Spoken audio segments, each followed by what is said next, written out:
दोस्तों नमस्कार, मैं कमलेश कुमार @कमलेश 1230 में आपका स्वागत है। दोस्तों आज बहुजन समाज पार्टी के राष्ट्रीय कोऑर्डिनेटर आकाश आनंद ने यूपी की नगीना लोकसभा सीट से पहली चुनावी सभा को संबोधित किया। जैसा कि मैंने पहले ही बताया था, प्रस्तावित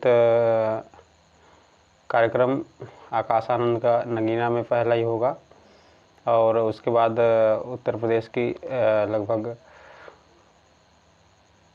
40 रैलियां जो है उत्तर प्रदेश में होनी है। तो आज उसका आगाज़ नगीना से हुआ और राष्ट्रीय कोऑर्डिनेटर बसपा के आकाश आनंद के द्वारा, और उस चुनावी सभा को संबोधित करते हुए उन्होंने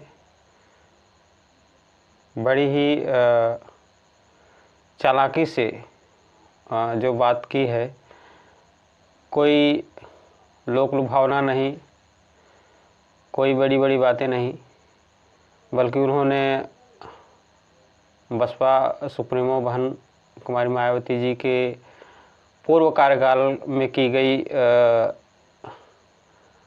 कार्यों की, जिस तरह से उन्होंने नाम ले करके एक एक कार्यक्रम, एक एक काम गिनाए, किस तरह से बहुजन समाज के लिए माननीय बहन जी ने उत्तर प्रदेश सरकार में रहते हुए कार्य किया है, उनको उपलब्धियों को गिनाया। और एक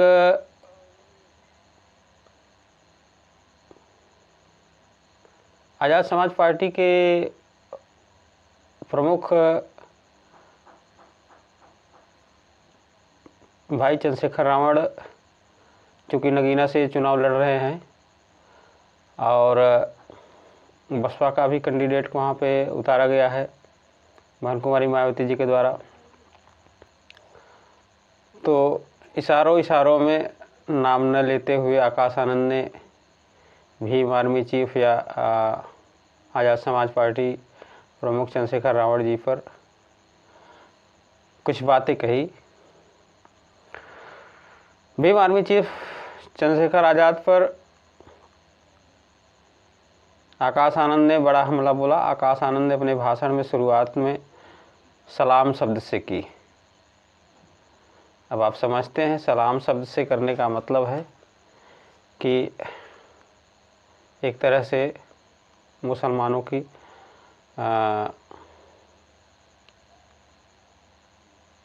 तरफ इशारा उन्होंने किया और उन्होंने आज़ाद समाज पार्टी के मुखिया चंद्रशेखर से जहां युवा साथियों के सतर्क रहने की सलाह दी, चंद्रशेखर का बिना नाम लिए आकाश आनंद ने कहा, कुछ दिन पहले इस आदमी ने एक टिकट के लिए पूरी ताकत लगा दी थी कि किसी तरह से बेचारे इंडिया गठबंधन में घुस जाएं, लेकिन यह बेचारा घबराता है कि कहीं अकेले चुनाव लड़ना न पड़ा तो जमानत जब्त हो जाएगी।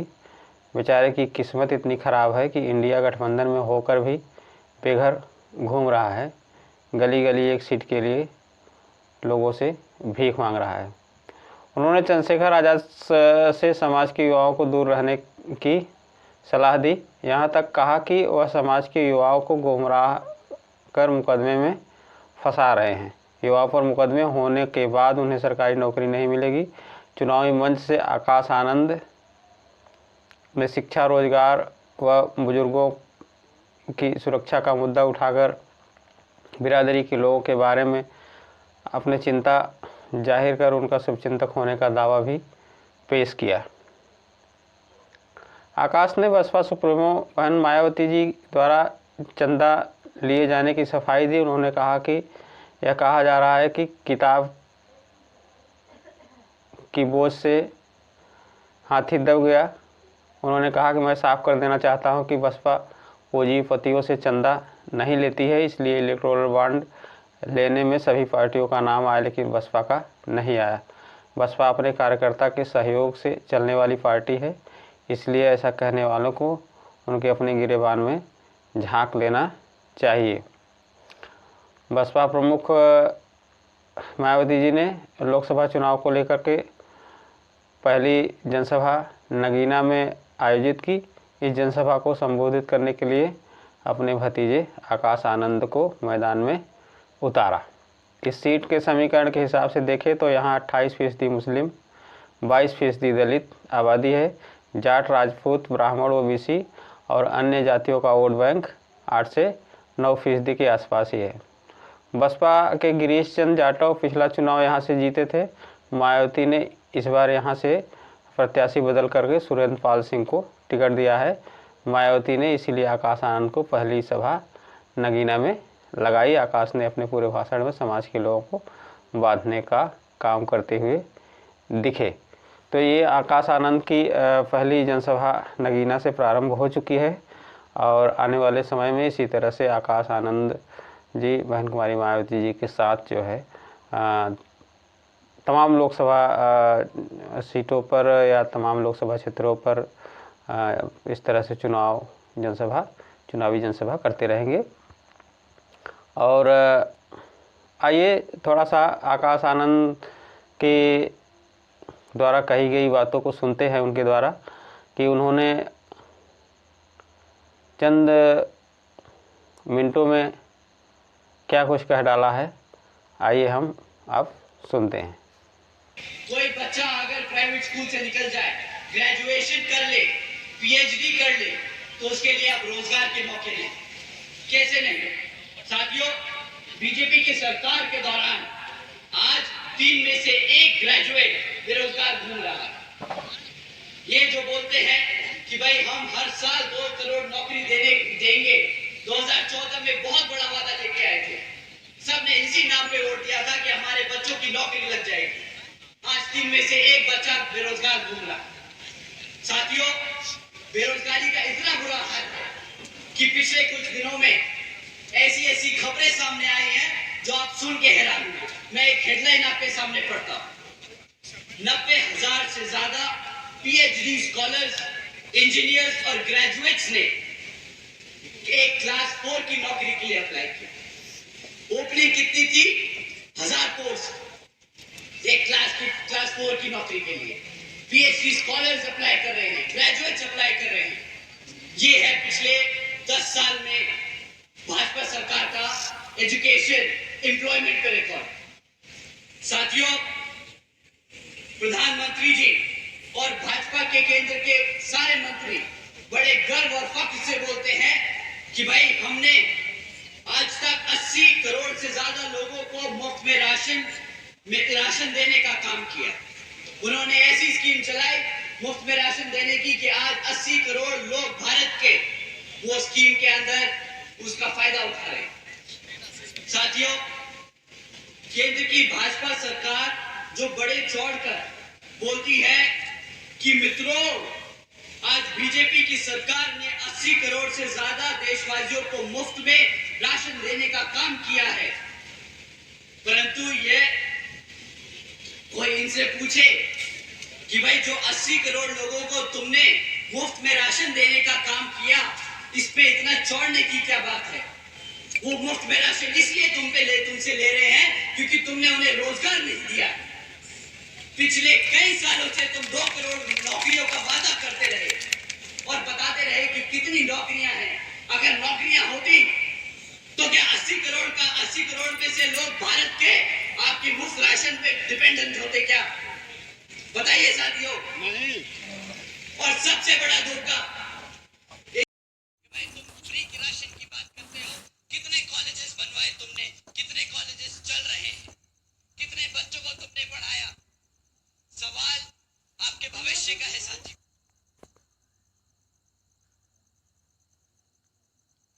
आपके आज वोट डालने से आपके बच्चों का भविष्य बदलेगा। आप लोगों ने अपना जीवन जी लिया है, आज आपके बच्चों के लिए आपको लड़ना होगा। साथियों, बहन जी के मॉडल ऑफ गवर्नेंस के तहत बसपा की सरकार ने सरकारी नौकरियों के साथ साथ देश में पहली बार सरकारी ठेकों में भी आरक्षण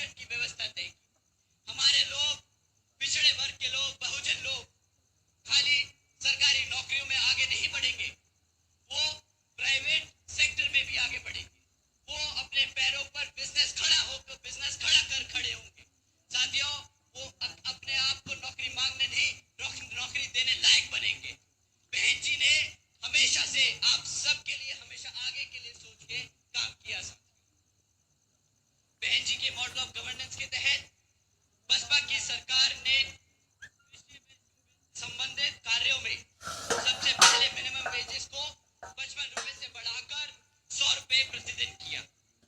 साथियों, साथ ही साथ अन्य पिछड़े वर्गों के लोगों की क्रीमी लेयर की वार्षिक आय 3 लाख रुपए से बढ़ाकर 5 लाख रुपए कर दी, ताकि उन सभी लोगों को फाइनेंशियली लाभ हो सके। साथ ही साथ बहन जी की मॉडल ऑफ गवर्नेंस के तहत बसपा की सरकार में 90,000 से अधिक शिक्षकों को सरकारी नौकरी दी गई, 1 लाख से अधिक सफाई कर्मचारियों को सरकारी नौकरी दी गई, 2 लाख से अधिक जवानों को पुलिस फोर्स में भर्ती किया गया। और साथियों, अपने 5.5 साल के शासनकाल में 6 लाख से अधिक अपर कास्ट समाज के सभी कमजोर लोगों को विभिन्न सरकारी नौकरियों के पदों पे नियुक्त किया गया। और साथियों, आप जानकर हैरान होंगे, ये सारे काम बहन जी ने तब किए जब पूरी दुनिया आर्थिक मंदी के दौर से गुजर रही थी।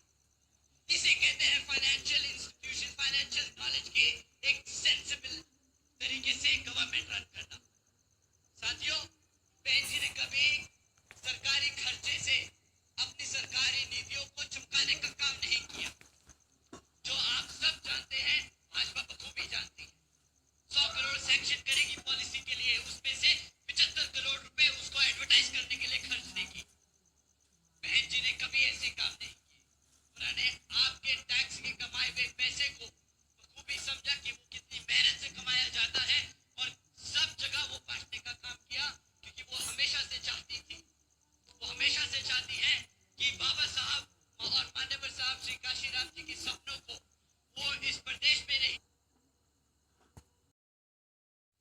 मैं दिल से ही नहीं बल्कि दिमाग से भी आपसे बोलूंगा कि काम इस बारी दिल से आदमी भावुक होके बोलता है, भावुक होके एक्शन लेता है। कभी लगता है कि यार मेरे समाज के, मेरे परिवार के, मेरे दोस्त यार के यहाँ घटना हुई तो मैं भी उसके साथ जाके खड़ा हो जाऊं, मैं भी आंदोलन करूं, मैं भी पुलिस से झगड़ूं, मैं भी एसपी और डीएम से लड़ूं कि उसको न्याय मिलना चाहिए। साथियों, ये भी तरीका होता है, बट ये कभी बीएसपी का तरीका नहीं। ये 10 साल से आप पे राज करते आए हैं, और आज भी जब ये आपके बीच में आएंगे तो अगले 15 साल का सपना दिखाएंगे। ये अपना पिछले 10 साल का रिपोर्ट कार्ड नहीं देंगे आप। साथियों, मैं बहन जी का गवर्नेंस मॉडल आपके सामने रखता हूँ। हम 2007 में सत्ता में आए थे और हम 2012 तक सत्ता में थे, पर आज भी बहन जी के ऊपर से गाइडलाइंस है कि आप आगे आने वाले 5 साल के लिए क्या करेंगे वो नहीं बताएंगे। आपने पिछले 5 साल में क्या किया आप वो बताएंगे। जनता को पता होना चाहिए कि आपकी कार्यशैली कितनी मजबूत है, वो आपके भरोसे पे वोट दे, आपके काम पे वोट दे। तो साथियों, मैं आपके सामने बहन जी के कुछ काम आपके सामने रखता हूं, और आप ही डिसाइड करना कि आपके लिए, आपके बच्चों के लिए सही नेता कौन है। बहन जी के गवर्नेंस मॉडल के तहत साथियों, बसपा की सरकार ने महामाया गरीब बालिका आशीर्वाद योजना चलाई थी, जिसके तहत 3,25,000 बच्चियों को 1-1 लाख रुपए देने का बहन जी ने काम किया था। साथियों, बहन जी ने अपनी सरकार में 3,250 करोड़ रुपए अपनी बच्चियों को 1-1 लाख रुपए देने का काम किया जब वो पैदा हुई, ताकि 18 जब वो 18 साल की हो तो उनको अपने माँ बाप या अपने किसी भाई बहन पे डिपेंड ना होना पड़े, अपने पैरों पर खड़ी हो सके, देश में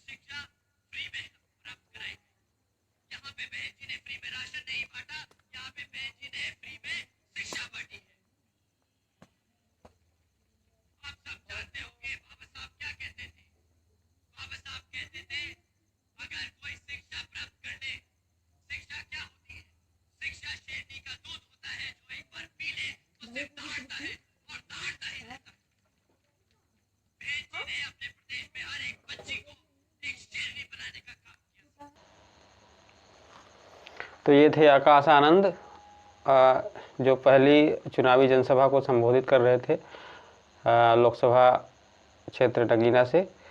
और उन्होंने बड़ी ही सादगी से अपनी बात रखी।